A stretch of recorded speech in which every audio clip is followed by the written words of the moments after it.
kadhalik katika alama ambazo kwamba tayari zimeshatokea ni kupasuka kwa mwezi.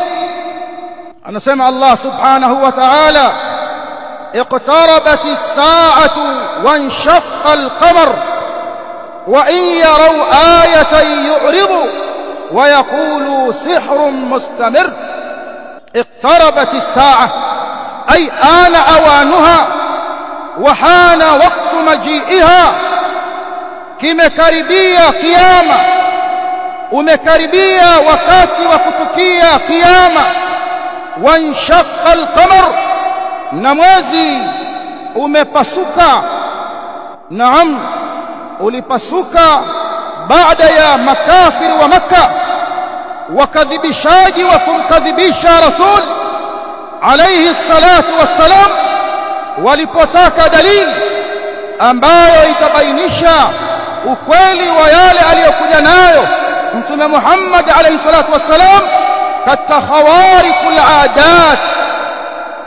Tuoneshe jambo Muhammad tukuamini, achana na maneno Muhammad, tuoneshe jambo la kimuujiza. Akamuomba Allah subhanahu wa ta'ala awaoneshe muujiza huo kupitia mwezi, akaashiria kwa kidole chake kuashiria kwenye mwezi. Mwezi ukapasuka pande mbili. Upande wa kwanza ukawa juu ya jabali la Abi Qubais, wanaona makafiri wa Makka.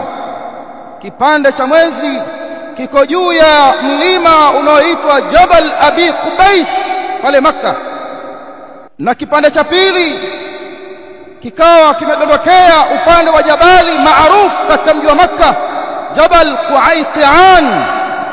Jabal Qu'ayqi'an wanaona makafiri wa Makka, lakini hawakuamini. Ndio Allah akasema, wa in yarau ayatan yu'ridu, na hata kama wataona aya na muujiza unaosadikisha ukweli wa huyu as-sadiqul masduq, mkweli anayesadikishwa na Allah, anasadikishwa na Allah kwa muujiza mithili ya muujiza huu. wa in yarau ayatan yu'ridu, wanapuuzia kuamini, ay yu'ridu 'anil iman bih, na wanasema hadha sihrun mustamir, huu ni uchawi endelevu, huu ni uchawi endelevu, tumerogwa kama walivyorogwa waliotangulia. Wakakataa. Kwa kupasuka kwa mwezi ni alama ya kiyama. iqtarabatis sa'a wanshaqqa al-qamar.